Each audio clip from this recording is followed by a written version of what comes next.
This is CBC Vancouver News.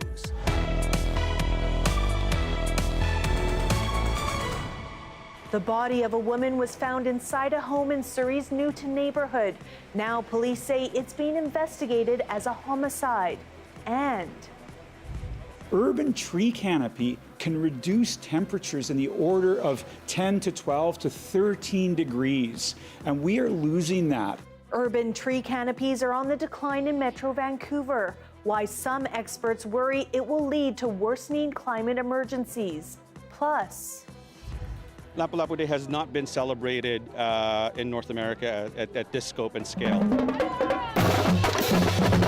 hundreds of people mark Vancouver's first ever Lapu-Lapu Day, celebrating Filipino history and heritage. Hello, thanks for joining us. I'm Janella Hamilton. We begin in Surrey, where police are investigating after a woman was found dead inside a home last night. Mounties say they were called around 8:30 to the area of 76th and 142nd Street in the East Newton neighborhood, where the body of a 33-year-old woman was discovered inside a home. Homicide detectives have been called in to investigate. Officers say it is an isolated incident and there is no risk to public safety. No arrests have been made. And just blocks away, a townhouse fire near 127th Street and 66th Avenue is believed to be suspicious. Police say a 22-year-old man has been arrested in relation to the fire, which damaged 3 units in the townhouse complex. There were no reported injuries. The RCMP's arson investigation unit will now be working with the city's fire investigator to determine the circumstances of the blaze.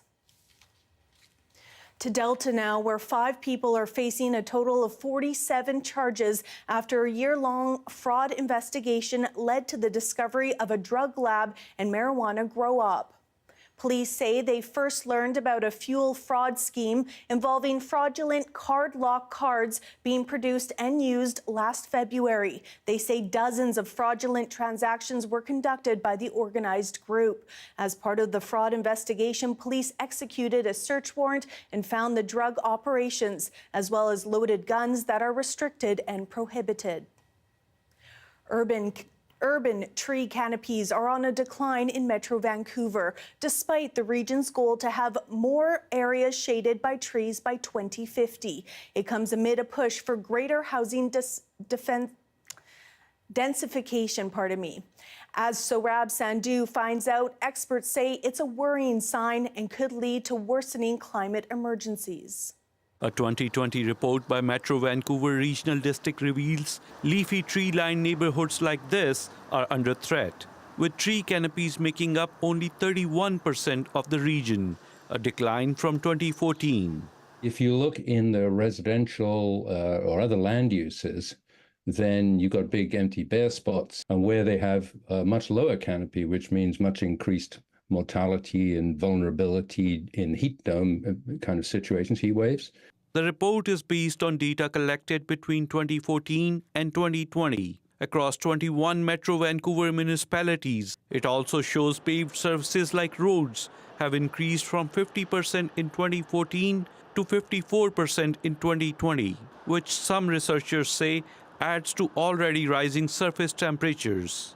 Urban tree canopy can reduce temperatures in the order of 10 to 12 to 13 degrees, and we are losing that. The report says development such as that in single-family home neighborhoods with a significant amount of trees is expected to affect long-term canopy goals. It projects a further decrease over the next 20 to 30 years, and it does not account for the province's latest legislations aimed at encouraging high-density housing.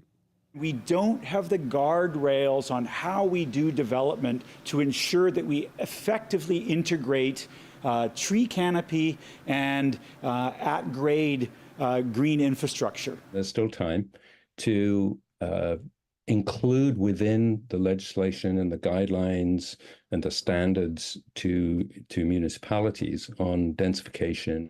Experts say some municipalities are struggling to find ways to stay green and protect from climate change while developing land for housing. Boston says it's also important to look abroad at global green initiatives. Singapore is doing both. It's increasing density, increasing population, and growing its tree canopy. The tree canopy in Metro Vancouver is assessed once every 6 years. The next round of data is expected to be collected in 2026 and will be presented in 2028. Saurabh Sandhu, CBC News, Vancouver.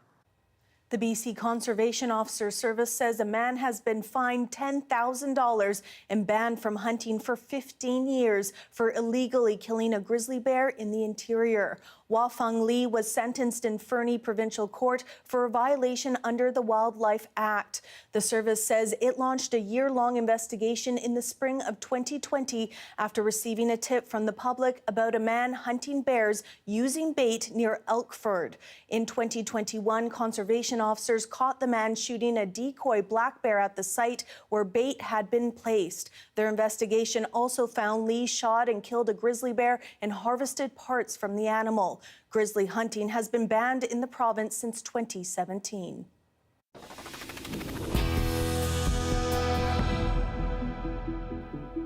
Today, Vancouver's Rwandan community gathered to mark 30 years since the Rwandan genocide. April is a rainy month in Rwanda. There's lots of rain. So here in Vancouver, the fact that we're doing it in rain, it really brings back the memories. When we come together as a community, it's more as supporting each other. We are together. We went through different experiences, but we went through these experiences because of what we shared as a group of people. So it's really important to feel that we are together. Community members say they are marching to make sure that what happened doesn't happen again. The event also served as a way to educate younger generations that the Rwanda they want is one that is united. For more than 100 days in 1994, roughly 800,000 Rwandans, most of them Tutsis and moderate Hutus, were slaughtered by the Rwandan military and Hutu militia. Hundreds of people came out to a candlelit vigil in Lumby last night, honoring Tatjana Stefansky. The 44-year-old mother disappeared almost 2 weeks ago. Her body was found the next day, sparking frustration and concern among the tight-knit North Okanagan community. As Tom Popick reports, friends and family say they're angry over the release of the suspect and are calling for justice. As dusk fell in Lumby, emotions rose. Angry, sad is the word that I picked. Mayor Kevin Acton says the small town of 2000 remains in mourning. I don't think ever in my 14 years as the mayor have I had so many community members reach out to me in frustration, fear, concern. So when I heard they were having a vigil, a lot of the messages I was getting was people weren't feeling heard. Heart-filled messages in teal, Tatjana Stefansky's favorite color, are posted on business and home windows. Vigil co-organizer Angie Clowry says the community's reaction to the ongoing crime investigation is complex. Well, I think it's all the stages of grief all at once, right? So there's depression, there's anger, there's confusion, anguish, there's just everything. And so I'm of the belief that community helps us heal. So if we can gather together, talk about a few things, and really start the conversations on, healthy community and hoping that this doesn't happen again. RCMP say 44-year-old Stefansky was last seen after 8 a.m. Saturday, April 19th, speaking with her ex-husband, then departing unexpectedly with him. The next day, police say they found the body of a woman in a remote location while investigating an alleged abduction. RCMP report a man believed to be involved in this death was arrested in the general vicinity. He was released Monday, April 15th, without any criminal charge. Initial RCMP press releases misspelled Tatjana's name and misidentified and misspelled a suspect's name. Information police corrected and then withdrew. Little has been released since. Family and friends are still awaiting answers. The police are doing the best they can with what they have. There's also another side of things. There's Crown prosecution. There's also the judge. There's 3 different, departments there that work towards that. I trust the police are doing the very best they can. Lumby's mayor remains concerned angry vigilantes may take justice into their own hands. Oh, absolutely. I mean, as far as I know, the potential suspect's been seen throughout Vernon, and there's some challenges there that have been with people seeing him. Without a suspect in custody or criminal charges filed, this vigil hopes to spark justice for a victim and ease a small community's grief. Tom Popick, CBC News, Lumbee.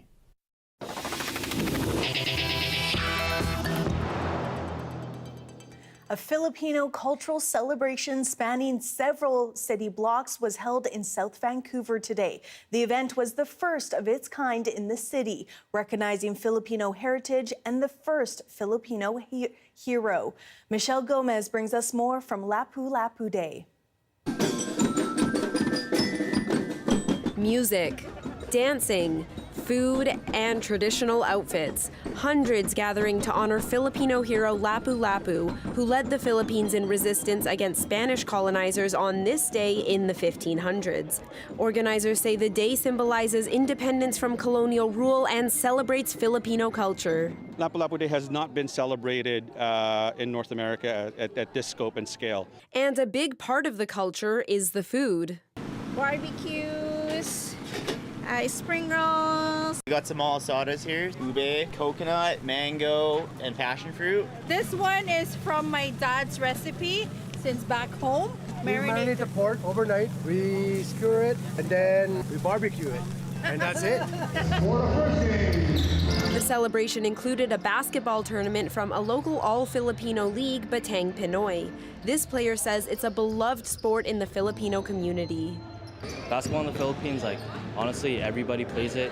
Even if you don't have shoes, anywhere, they'll try to make a hoop out of anything, even if it's not the center 10 feet. They don't even have a ball. They can make a ball out of anything and just play. The province proclaimed April 27th as Lapu Lapu Day for the first time last year. This year, the city of Vancouver acknowledging it for the first time, an important milestone for many Filipinos in BC. The realization of a lot of young Filipinos as they're growing up to want to rediscover and reconnect with their identity has been critical and important in a lot of the conversations we're having. And among the celebrations, an announcement. Filipino BC says work has begun on a proposed Filipino community center in Vancouver. Christina Corpin-Moser, project director, says it will provide a cultural space for the community. We envision a community center that has a place for our archives and our cultural, artifacts and art and traditions and dances and events. Organizers hope Saturday's event will mark the first of many Lapu Lapu Day celebrations in the city. Michelle Gomez, CBC News, Vancouver. A reminder for transit users, the King George SkyTrain station will be closed for 6 weeks starting today. TransLink says the closure is needed for track maintenance and other upgrades. Extra bus services will be available between King George and Surrey Central. TransLink warns, however, customers traveling between the two stations should plan for an extra 15 minutes of travel. The Grouse Grind officially reopened today following annual maintenance, trail improvements, and an upgrade. The trail is open from 7 in the morning to 6:30 at night. And if you really love climbing, the district says the 8th annual Multi-Grouse Grind Challenge is coming up in June. It's the only sanctioned event to determine who holds the records for the most ascents in a 19-hour period. Cranbrook is celebrating a win this weekend as the East Kootenay City welcomes sports back to the Memorial Arena. The arena was forced to close in September after the city discovered safety concerns with the roof. It left the city with just one other rink and hundreds of people scrambling for ice time. As Corey Bullock reports, the community pulled together over the winter to get the arena open in record time. A true community effort. More than 20 businesses and organizations have come together in Cranbrook to get kids and youth back into the sports they love. It would not have been done this fast or maybe ever had we not had the community support. The 74-year-old Memorial Arena closed last fall after significant rot was found in the wooden roof structure. It left user groups scrambling for ice time, many having to travel to other communities to play. It also forced the closure of neighboring Kinsman Arena, which shares an ice plant with the memorial. But thanks to a joint effort from locals, the roof has been repaired in just 6 months. It was a big blow to the community, which we wanted to see up and running as quick as we could. And now the arena is open just in time for lacrosse season. So we're going to have our first home games next Saturday and Sunday against Vernon. I'm sure there's going to be a really good crowd in here of parents and youth kids. So it's really, I think without the Memorial Arena, our lacrosse club doesn't have the feel it does. It really adds to the atmosphere. This isn't the first time that the Memorial Arena has closed down. The Relic was built in 1950. In 1972, building codes changed and the memorial needed a new roof. It was condemned. So that is when the bowstrung truss roof was put on. I believe that was also the same time as the cement slab was put into the arena. Fast forward to 2008, rot was discovered in the wooden trusses. The city said it was aware of the issues in 2008 and undertook engineered maintenance work to extend the life of the beams. But over time, the elements ate away at that work, leading to the closure in 2023. It cost $3 million to repair, and the city hopes this fix will last another 50 years. The Western Financial Place was built in 1999 or 2000 for around $21 million, and you could imagine what that would be today. So this was a very affordable and cost-effective repair. The city says it will look at options for a new facility, but in the meantime, it hopes to celebrate the power of community. Corey Bullock, CBC News, Cranbrook.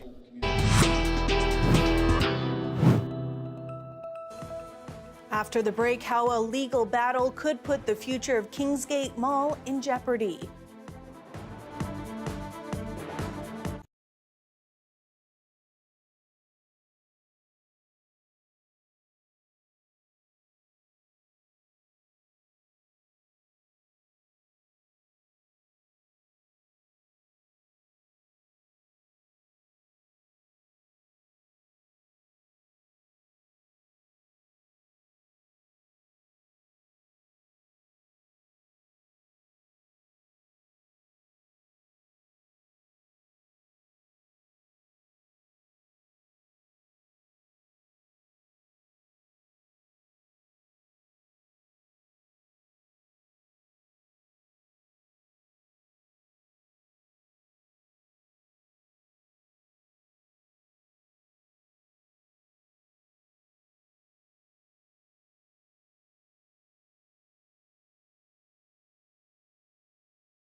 This year marks 50 years since Kingsgate Mall opened in Vancouver's Mount Pleasant neighborhood, but a lengthy and legal battle between the company that leases the site and the Vancouver School Board, which owns the land, could put the mall's future in jeopardy.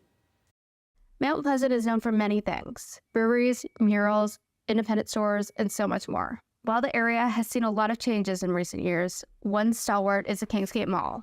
Welcome to Kingsgate Mall at the corner of Kingsway and East Broadway. Celebrating 50 years in 2024. This mall was opened in 1974. We've been around for 50 years, plan to be here for lots longer, but we'll see how it goes.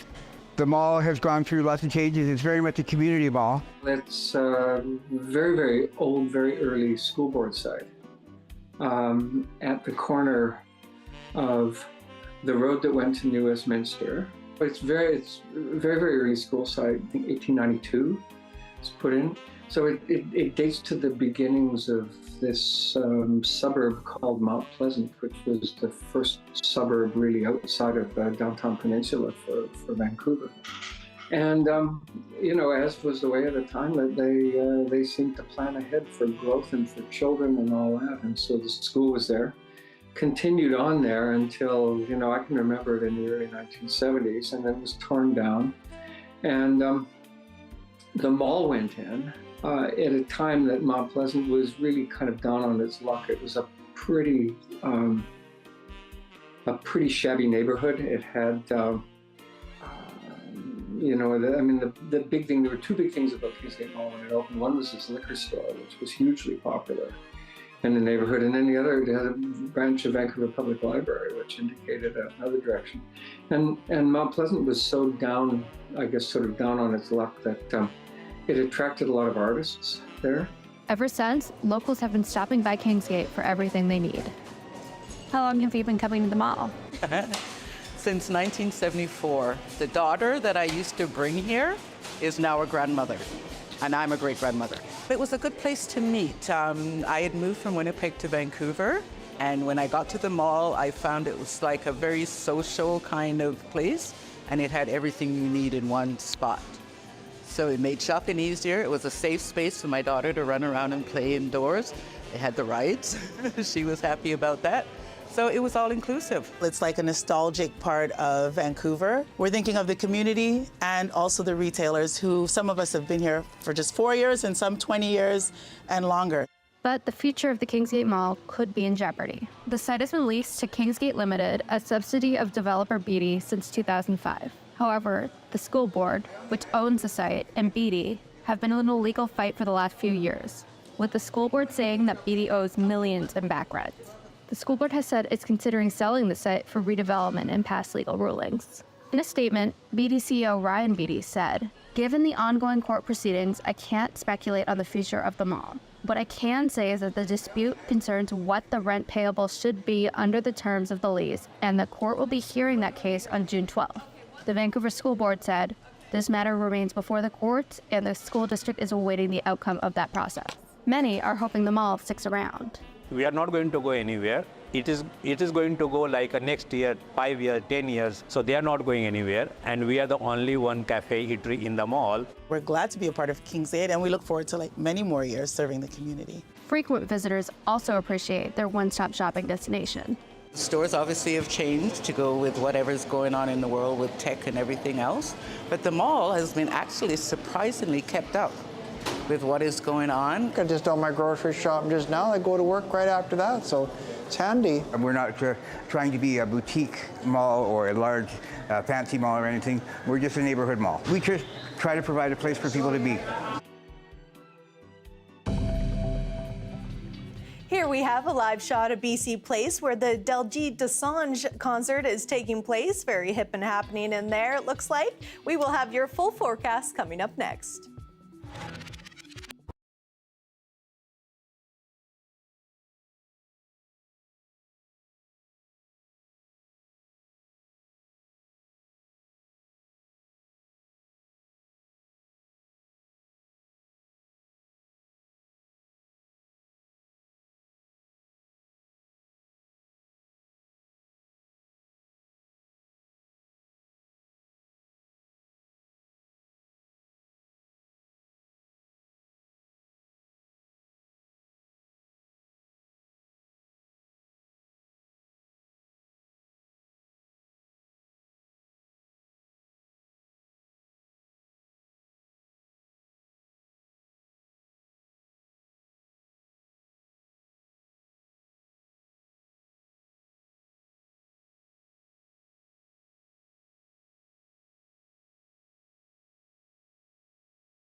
All right, it is time now to take a look at our full forecast. Let's begin with a look at the temperatures around the regions for tonight.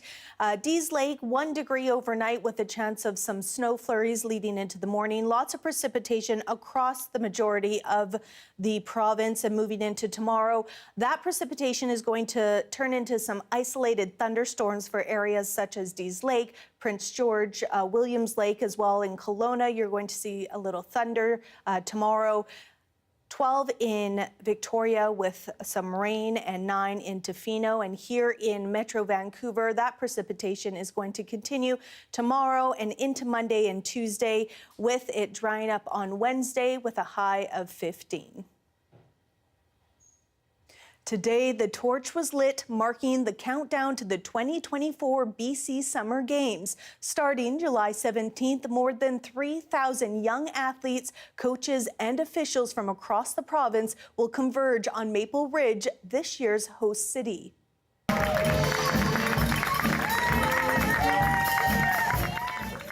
Organizers say more than 2,500 volunteers are needed to put on the games. The opening ceremony will take place on July 18th.